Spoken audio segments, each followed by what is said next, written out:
Seriously.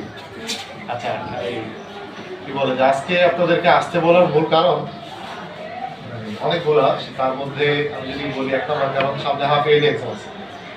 Half yearly exam আছে, স্টুডেন্টদের overall কি অবস্থা? আচ্ছা সমস্যা নেই, স্টুডেন্টদের ওভারঅল কি অবস্থা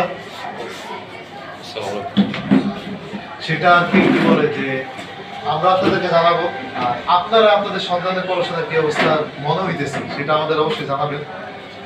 আর আরেকটা ব্যাপার হয়েছে যে আজকে আরেকটা ব্যাপার আমরা কথা বললাম, সেটা হয়েছে যে 8 বছরে কিন্তু ওদের বৃত্তি পরীক্ষা আছে। আপনারা তো মনে হয় জানেন বৃত্তি পরীক্ষা আছে। আমি ওদের ক্লাসে গিয়ে বৃত্তি পরীক্ষার ব্যাপারে কথা বলছিলাম যে কারা কারা বৃত্তি দিতে পারবে। অনেক স্টুডেন্ট বলছে যে আমি দিব বা আমি দিব এরকম। তখন আমি ওদের কাছে শুনছি, কিন্তু আমি আবার গার্জিয়ানদের কাছে শুনতে চেয়েছি যে আপনাদের কাদের সন্তানের বৃত্তি দেওয়া হবে বলে আপনারা আশা করতেছেন, এটা অবশ্যই আমাদের বলবেন। কারণ ওইটা নিয়ে আমাদের একটা প্ল্যান আছে, আমরা আমাদের প্ল্যানগুলো বলবো যে আমাদের কী প্ল্যান আছে। আমি আগে এই ব্যাপারে একটা ইনফরমেশন দিই আপনাদের।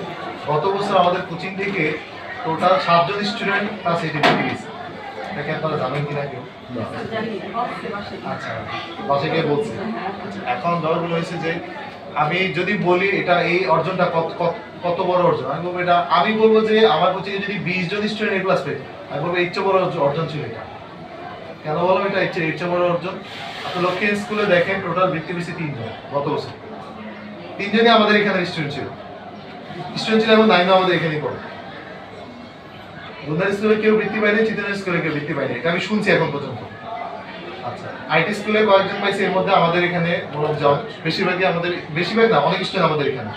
আমি ওভারঅল বলবো যে এই যে বৃত্তি পাওয়াটা কিন্তু খুব বড় একটা অর্জন।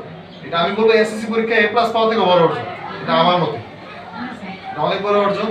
আর যেহেতু গত বছর আমরা এই জায়গাটাতে সফল হয়েছি, সফল হওয়ার একটা কারণ হচ্ছে আমাদের টিচাররা, প্লাস আমাদের কোচিংয়ে এটার উপরে আমাদের কিছু এক্সট্রা প্ল্যান ছিল। এক্সট্রা প্ল্যান বলতে কিছুই না, জাস্ট রেগুলার ক্লাসের মধ্যে আমাদের টিচারদেরকে আমরা কিছু নির্দেশনা দিয়েছিলাম, টিচাররা ওটা অ্যাপ্লাই করছে, এই কারণে ভালো করছে।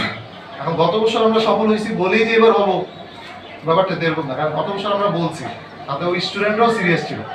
এখন এই বছর আমরা সিরিয়াস, কিন্তু স্টুডেন্ট গার্জিয়ান সিরিয়াস কিনা এটা আমার একটা জানার ব্যাপার আছে।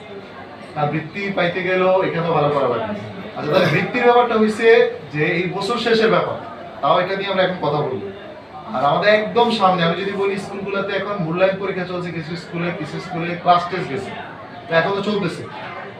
এই পরীক্ষাটা শেষ হওয়ার পর ঈদের পর দেখা যাবে যে 15-20 দিন পরে হাফ ইয়ারলি এক্সাম শুরু হবে। তাহলে আমি যদি বলি আজ থেকে 1.5 মাস পরে হাফ ইয়ারলি এক্সাম শুরু হবে স্কুলগুলোতে।